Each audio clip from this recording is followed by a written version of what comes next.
Je me dis que, est-ce que c'est parce que on m'insultait trop quand j'étais petite, que j'étais laide, j'étais ceci. Mais ma façon dont je m'aime. Je ne sais pas si ça vous est déjà arrivé. Je ne sais pas. C'est-à-dire que des fois, il peut faire une photo. Je vais rester 30 minutes en regardant ma photo que j'ai faite.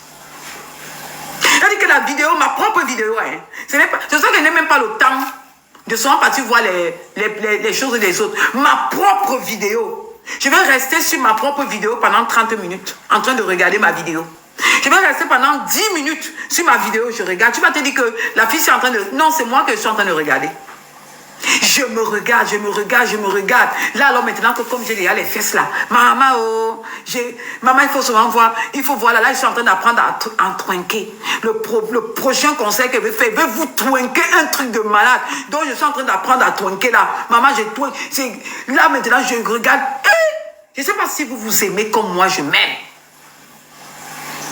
Je dis que ma propre photo, je peux rester 10 minutes en regardant ma photo. Je me regarde, je m'aime, je fais même comme ça là. J'écarte même pour voir bien s'il y a un petit défaut ou il y a un petit truc là. S'il y a un petit truc là, il commence à être triste toute seule. C'est-à-dire que je me mets moi-même la pression sur mon corps, mon frère.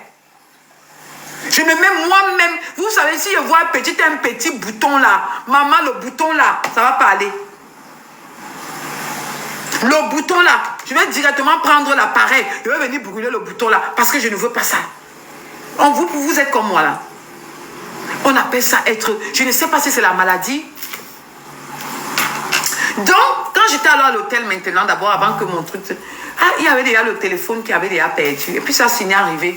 Je suis descendue. Je pensais qu'il avait oublié mon téléphone. Là, je suis partie chercher mon collant. Comment j'ai trouvé le caleçon pour porter? J'ai acheté un collant. Parce que là-bas, il n'y avait pas de sous-vêtements. Il se faisait déjà tard. Tout avait déjà été fermé. Pourtant, j'étais à 200 mètres de champ. Je pense à 200 mètres de champ, Champs-Élysées. Donc, tout était déjà fermé. Donc, il y avait seulement les super trucs là-bas, les super les machins, trucs qui étaient ouverts. Donc, je m'en vais là-bas. Je prends le collant. J'ai eu même mon maillot de bain, tout ça, j'avais oublié. Donc, j'ai dit, bon, je vais prendre le collant. J'ai pris, comme j'avais acheté un collant un peu boxeur ou quoi que ce soit là, j'ai pris le collant. J'avais acheté les petits ciseaux. C'est là où le cauchemar a commencé. J'ai coupé le petit collant, j'ai fait en caleçon, en boxeur. J'ai porté. C'est ça qui m'a servi d'aller faire le hammam avec. C'est ça qui m'a servi de faire mon petit bonnet avec le collant là. Mes perles d'amour. La chaussure m'a fait une honte. Vous ne pouvez même pas imaginer. J'ai chanté la première chanson, tout était très bien. Et au niveau de la deuxième chanson, la chaussure s'arrête en pleine prestation. Le talon de la chaussure, comme je vous ai dit, j'ai entendu crac. C'est-à-dire que c'est comme, j'ai d'abord cru que c'était ma cheville qui partait. J'ai dit que, mais j'ai fait quel geste? J'ai guetté la fille. Pendant que la chaussure s'est cassée. Comme on dit souvent qu'il y a les démons dans la soirée. Écoutez bien. Pendant que ma chaussure faisait crac, que la fille avait déjà regardé, je ne sais pas comment elle a fait pour voir. Comment? Je ne sais pas.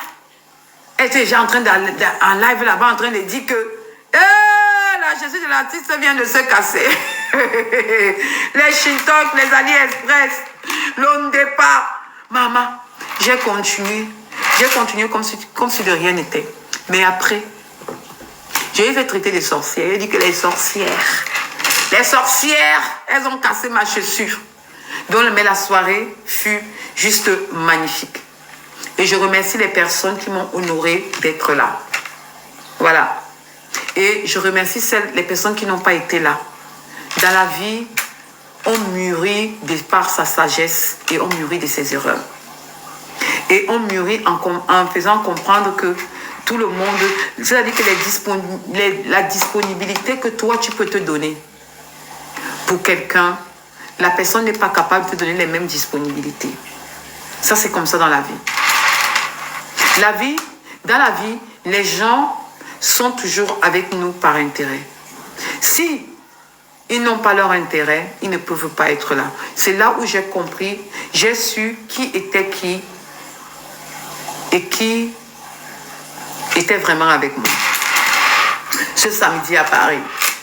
C'était le jour, c'était la période de savoir qui est qui et qui est avec moi et qui n'est pas avec moi. Donc là, j'ai vraiment compris. Mais j'ai passé, malgré l'incident de la chaussure, j'ai passé une soirée. La soirée était magnifique. Était juste magnifique. En plus de ça, j'avais trouvé un dragueur là. Maman, comment on appelle ça là? J'avais trouvé un dragueur, mais je ne l'ai même pas écrit là depuis. Parce que je trouve souvent comme ça, je passe à les personnes que je connais qui sont célibataires. Et j'ai déjà fait beaucoup de mariages. Et moi, ils ne parlent pas. C'est pour ça que je dis toujours qu'il y a des gens que tu vas partir mal parler de moi chez eux là. Ils vont te gifler. Ou bien l'amitié, le jour là que l'amitié va finir. Parce que j'ai tellement fait des choses que je pense que mon panier de grâce est plein. Je pense que la bonté nous vient du cœur et je ne vais plus jamais souffrir de ma vie. Toutes mes portes vont s'ouvrir, même si je tombe plus bas, je vais réussir à m'en sortir. Comme a dit le père de mon fils, il m'a dit que je suis une perle rare. Oui. Que les erreurs qu'il a commises dans le passé, si je lui donne encore une autre chance, il pense qu'il ne pourrait plus jamais commettre ces erreurs. Parce que pour trouver une vraie femme, c'est très difficile. Trouver une femme comme ça, là, c'est très facile. C'est comme on dit, trouver un homme, c'est facile, mais trouver un mari, c'est très difficile. Un vrai mari, voilà. Et là, j'étais déjà là-bas trop belle, hein, donc j'ai rencontré un retraité qui travaille dans les finances. Il est australien. Voilà, il nous a même invité à aller ciné en Australie. Il a dit qu'il va tout payer, tout.